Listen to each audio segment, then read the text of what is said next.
घर में संत के आने पर क्या बच्चा व्यवहार करे, बच्चों को सिखाना चाहिए। और छोटे बच्चों को साधु सेवा से लगाए।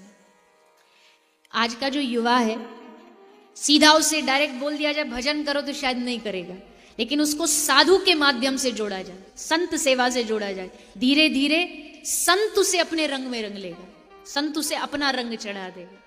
तो छोटे से नारद जी साधुओं की खूब सेवा की, और जिसका बचपन साधु सेवा में गुजर जाए ना, उसके जीवन में आनंद ही आनंद है। जिसका बचपन साधु सेवा और गुरु सेवा में गुजर जाए। आज महाराज जी आए थे कक्ष में, थोड़ी देर बैठे, खूब वार्तालाप हुई, अपना पूरा जीवन भी उन्होंने बताया, कैसे कैसे बाल्यकाल से कहाँ से कहाँ चलते चलते चलते, और अंत में फिर एक गुरुद्वार मिला, गुरु का दरबार मिला। जब कोई अपनी गुरु भक्ति के बारे में बताता है, गुरु की महिमा के बारे में बताता है, तो हृदय बड़ा आनंद से भर जाता है, क्योंकि सचमुच दुनिया के सब रिश्तों में स्वार्थ है, सब रिश्तों में स्वार्थ है। कहीं से कहीं खोज लो, हर रिश्ते में कोई ना कोई स्वार्थ है।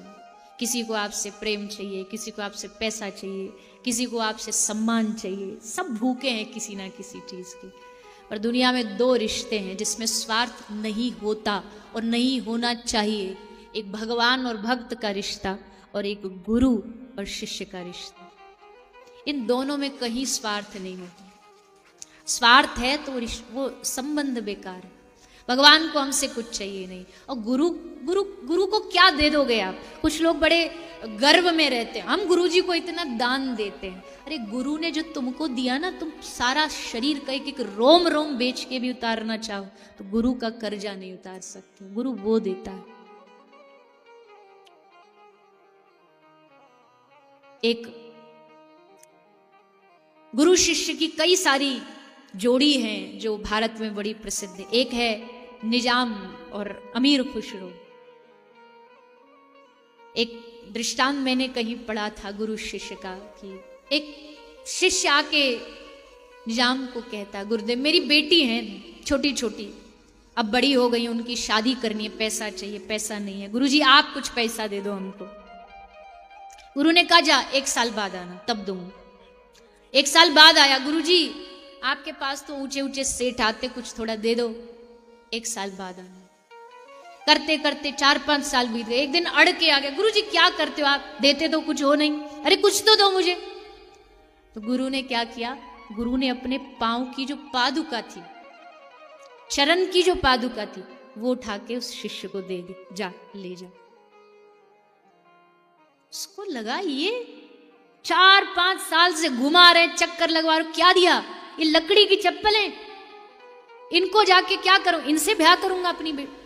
बड़बड़ाता, गुस्से में बोलता बोलता जा रहा था। ये जा रहा था, अमीर उधर से आ रहा था, और अपने बैलगाड़ी में जितना जीवन में कमाया सब उस पे भर के ला रहा था। जैसे सामने से हाथ में गुरु की चरण पादुका देखी, अमीर दूर से गुरु की चरण पादुका पहचान लिया। असल शिष्य दूर से ही गुरु के चरणों की छाप पहचान लेता है। तुरंत उतरा, प्रणाम किया, भैया तुझे ये पादुका कहां से मिली। उसने कहा पूछो मत, इतने दिन से चक्कर कटवा रहे हैं और ये दे दिया, ये लकड़ी की चप्पलें, क्या करूंगा इनसे, मुझे तो पैसा चाहिए था, बेटी का ब्याह पैसों से होता है, इनसे थोड़ी। अमीर ने कहा तुझे पैसा चाहिए, हाँ एक काम कर, मेरे सारे जीवन की कमाई इस बैलगाड़ी पे लदी है, सब तेरी, बदले में ये चरण पादुका मुझे दे। खुश हो गया, खजाना मिल गया मुझे तो, ले भैया ये ले जा चप्पल, तू ले जा, दे दी। अमीर उन चप्पलों को लेकर के आया, गुरु के चरणों में आके बैठ गया। गुरु ने नजर घुमाई, अच्छा अमीर तुझे ये पादुका कहां से मिली। ये गुरुजी सारे जीवन की कमाई दे करके ये पादुका लेकर के आया हूं। तो गुरु ने मालूम है क्या कहा, गुरु ने हंसते हुए कहा, अमीर बड़े सस्ते में खरीद ली तूने मेरी पादुका। मतलब जीवन का सब कुछ लुटा के भी अगर गुरु चरणों की कृपा प्राप्त हो जाए ना, तो इससे सस्ता सौदा कोई नहीं हो सकता। कुछ नहीं दे सकते, कोई शिष्य गुरु को कुछ नहीं दे सकता। बस पाव हो सकता है जो गुरु चरणों में याचना के साथ बैठता है कि हे गुरुदेव, अज्ञान रूपी इस अंधकार को दूर करके मुझे आप प्रकाश की ओर लेकर के जाए। इसलिए कभी कभी अभिमान नहीं, किसी भी शिष्य को नहीं करना चाहिए कि हम गुरु को ये दे देंगे। क्या दे सकते हैं? कुछ नहीं दे सकते। शिष्य गुरु से मांग ना करे, गुरु शिष्य से मांग ना करे, तो ये संबंध बड़ा प्यारा है। तो गुरु महिमा शास्त्र कह रहे हैं, महाप्रभु कहते हैं, संसार दावा नल लीढ़ लोक त्राणाय कारुण्य घना घनात्वं प्राप्तश्य कल्याण गुणार्णवश्य वंदे गुरु श्री चरणारविंदम। जहां चारों ओर संसार में दावानल की अग्नि जला रही थी, वहां अचानक से गुरु रूपी वर्षा ने आकर के उस समस्त आग को, अग्नि को शांत कर दिया। बस स्वार्थ नहीं, लोभ नहीं। लोभ होगा तो लोभी गुरु लालची चेला, बीच नरक में ठेलम ठेला वही चलता रहेगा। तो श्री देवर्षि नारद जी संत सेवा करते हैं। चातुर्मास बीत गया, संतों का जाने का समय हुआ। नारद जी रोने लगे, संतों से कहा कि अब मैं यहां घर परिवार में नहीं रहूंगा, मुझे अपने संग ले चलो। संतों ने समझाया कि नहीं बेटा, अभी तुम्हारा कुछ दायित्व बाकी है, माता है उसकी सेवा करो, उसके बाद तुम इस मार्ग पर चल पड़ो। तो चले गए, साधु पर रंग लगा गए नारद जी को भक्ति का। अब तो दिन रात बस भगवान को पाना है, ये मन में सोचते सोचते नारद जी एक दिन माता का देहांत हो गया, चले गए वन में भजन करते करते। अगला जन्म ब्रह्मा जी से सृष्टि के आरंभ में हुआ। ब्रह्मा जी ने वीणा दी और 4 श्लोक दिए, चतुश्लोक की भागवत। उन्हीं 4 श्लोकों को नारद जी ने व्यास जी को दिया और व्यास जी ने उन 4 श्लोकों के 18,000 श्लोकों की रचना की। अब नारद जी ने सामग्री दे दी, व्यास जी ने उस सामग्री को मिला के बढ़िया भोजन बना दिया, पर अब बाकी है कोई अच्छा परोसने वाला। भोजन अच्छा बनाओ पर परोसने वाला अच्छा नहीं हो ना, तो आधी भूख खत्म हो जाती है। क्योंकि वो एक रोटी रख के दूसरी रोटी रखने आएगा तो पूछेगा लेंगे कि नहीं लेंगे, तो उसी में आदमी बोल देता नहीं भैया रहने दो, तुम जाओ आगे। और कुछ पवाने वाले इतने कुशल होते हैं, अरे हमारे हाथ से तो एक तो लेना ही पड़ेगा, अरे हमने कौन सी गलती पाप कर दी, ये तो आपको, तो आदमी भर पेट खा लेता। परोसना एक कला है, परोसना आना चाहिए। परोसे कौन? ऐसा कौन है जो इस भागवत के रस को जन जन तक परोस सके? तो नाम याद आया शुकदेव। पर यह शुकदेव तो निर्गुण निराकार में रमा हुआ है, इसको यहां कैसे जोड़े? कोई बात नहीं, भागवत के श्लोक है ना। व्यास जी ने अपने शिष्यों को भागवत के श्लोक रटाए और कहा जहां शुकदेव बैठा ध्यान कर रहा वहीं जाके इन श्लोकों को सुना देना। बस शिष्य जंगल में समीधा लेने जाते, शुकदेव जी बैठे हैं वृक्ष के नीचे, आंख बंद करके ध्यान कर रहे थे। तभी शिष्यों ने जाके भागवत का एक श्लोक सुनाया। कौन सा श्लोक था? भागवत में 10वां स्कंद है जिसमें भगवान कृष्ण की लीलाओं का वर्णन है, और उस 10वें स्कंद में भी एक बड़ा सुंदर गीत है, वेणु गीत। वो गीत समझिए बंशी नहीं गाया है, वो वेणु ही गा रही है, वेणु ही उस गीत को गा के भगवान की महिमा बता रही है। तो बंशी वेणु गा करके भगवान के स्वरूप की महिमा बताती। कैसा है भगवान का स्वरूप? बोले वरहा पीड़म नटवर वपुः कर्णयो कर्णिकारम बिभ्रदवासः कनक कपिशम वैजयंतीम च मालां रंध्रान वेणु रधर सुधया पूरयन गोप वृंदै वृंदारण्यम स्वपदरमणम प्राविशद गीत कीर्ति। भगवान श्री कृष्ण जब गैया चरा के वृंदावन में प्रवेश कर रहे हैं, उस समय का श्लोक है।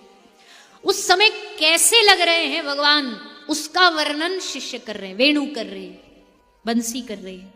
बरहा पीड़म नटवर वपु, सर पर मोर मुकुट है भगवान के, सुंदर अलकावली है, कान में कनेर के पुष्प, गले में कौस्तुभ मणि, सुंदर मुस्कुराहट, नैनों में वो जादू, उनके नेत्रों का वो श्री ठाकुर जी के नेत्र, उनके अधर, उनकी वाणी, उनके शब्द अधरम मधुरम नयनम मधुरम। कृष्ण की हर चीज मधुर है, बोलना मधुर है, गाना मधुर है, चलना मधुर है, हंसना मधुर है, अरे रोना भी मधुर है। भगवान रोते हैं, हाँ। जितने श्रृंगार, जितनी तैयारी ब्रज के ठाकुर करते हैं ना, उतना कोई नहीं करता। बिहारी जी चले जाओ, राधा रमन जी चले जाओ, राधा वल्लभ रोज बढ़िया बढ़िया महंगा महंगा भारी भारी आभूषण पहन के बैठ जाते हैं। लेकिन क्यों पहनते हैं? इसलिए पहनते हैं जो आए हमको देखने और एक नजर भर देखे और वहीं अटक जाए, नजर इधर से उधर हो ना। धक्का दे के सब कह रहे हैं बढ़ आगे बढ़, पर वो तो वहीं अटका खड़ा है। और आ भी गया बाहर तो मन में ये वही टेढ़ी टांग वाला बस जाए।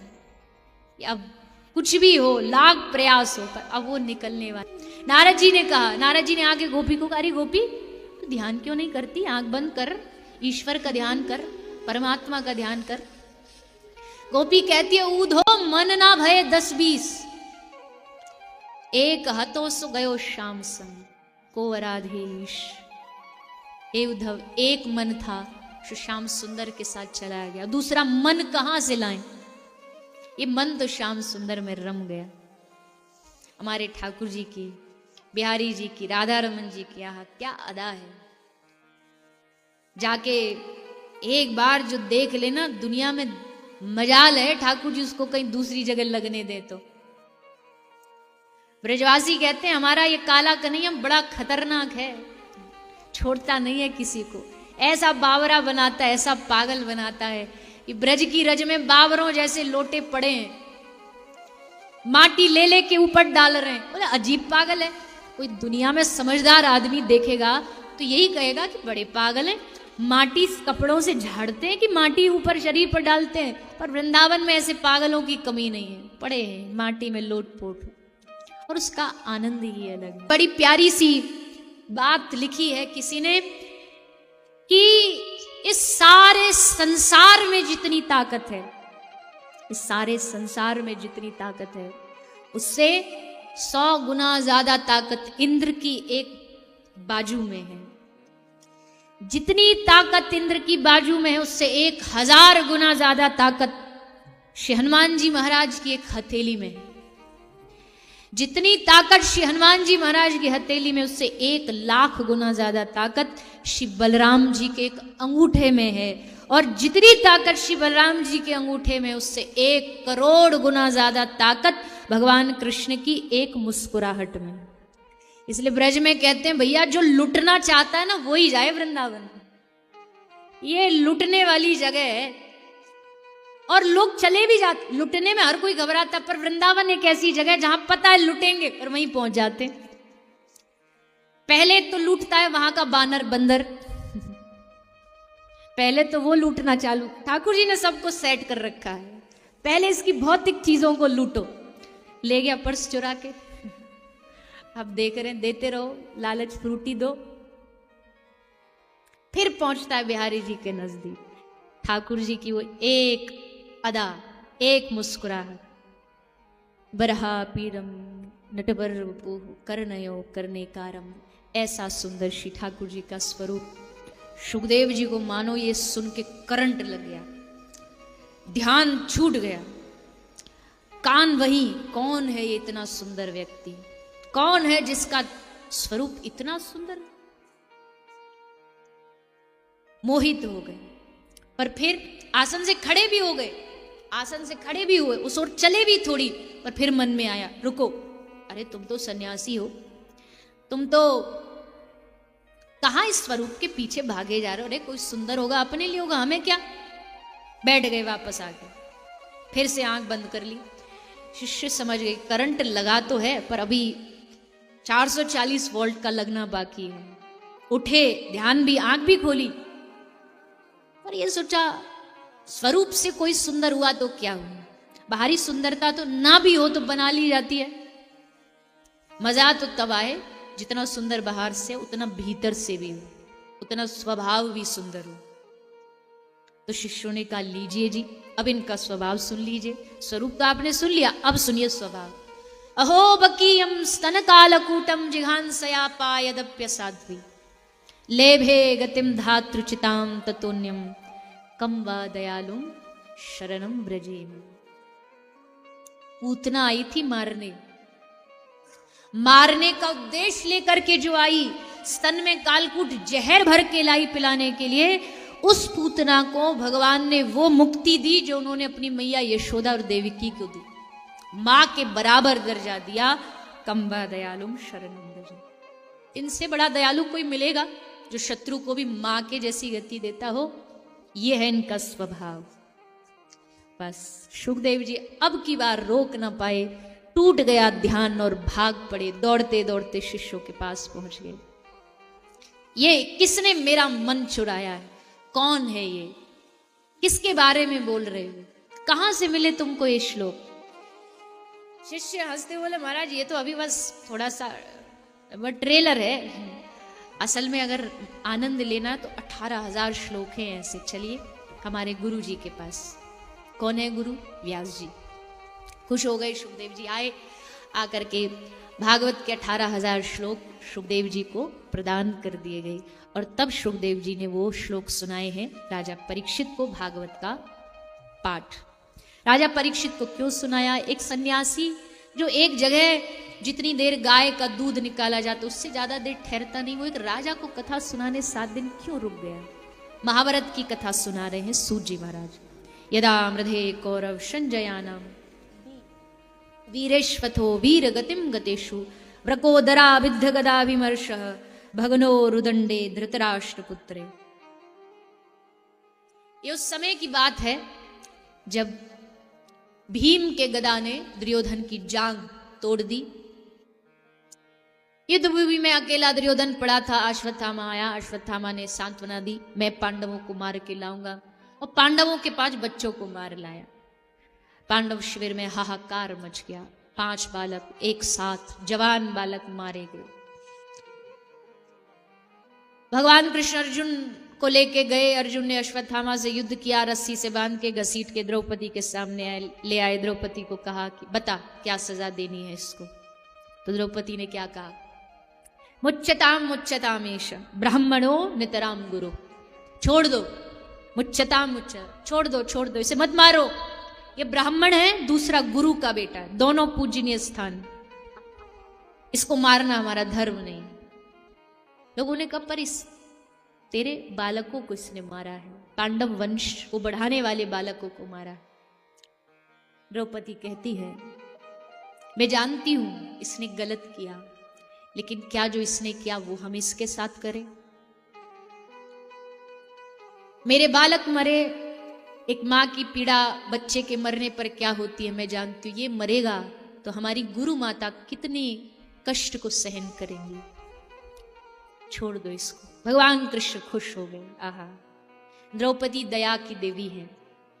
ऐसे ही कृष्ण ने बहन नहीं बना लिया, उसको सखी नहीं बना लिया। द्रौपदी की दया को देख के भगवान प्रसन्न हुए। पर ऐसे भी तो नहीं छोड़ा जा सकता, पाप किया है, क्या करें? भगवान ने कहा इसका अपमान करके भगा दो, अपमान ही मृत्यु है। तो सर से मणि निकाल के धक्के देके उससे भगा दिया गया। पर फिर भी हार नहीं माना। ईर्ष्या बड़ी बुरी होती है, बड़ी बुरी होती है। जिससे ईर्ष्या हो जाए वो अच्छा काम भी करे तो बुरा लगे, देख करके ही उसको आंखें खड़ी हो जाती है। हम मरे तो मरे पर इसको मार के मरेंगे, ये ईर्ष्या बड़ी खतरनाक है। पांडव वंश को बढ़ाने वाला एक वंशज बचा है उत्तरा के पेट में, इसको छोड़ूंगा नहीं। ब्रह्मास्त्र छोड़ दिया। अब कहां जाए उत्तरा? क्यों? बड़े शक्तिशाली पति है उसके पास, ससुर है, 5 पांडव हैं, उनके पास जाए। पर उत्तरा जानती है कि नहीं, कभी कष्ट संकट दुख पीड़ा आई, संसार वालों की शरण में गए, मदद करने वाले नहीं है। सामने हाँ कर देंगे, पीछे से तुम्हारे कष्ट की हंसी उड़ाएंगे, कितने कष्ट में हो, कितने दुख में हो। इससे अच्छा उसकी शरण में जाओ जिसके दरबार से कभी कोई निराश नहीं लौटा है। कृपा की न होती जो आदत तुम्हारी, तो सुनी ही रहती अदालत तुम्हारी। अगर भगवान दीनों पर दया नहीं करते तो कौन उनको दीन बंधु कहता, कौन उनको कृपा सिंधु कहता। जो उनके द्वार पर गया उसकी पुकार भगवान ने हमेशा सुनी। ये बात पांडवों से अच्छा कौन जान सकता है भला। महाभारत की कथा झगड़े की कथा नहीं है। जो महाभारत को लड़ाई झगड़े की कथा मानते वो गलत समझते। महाभारत समर्पण की कथा है।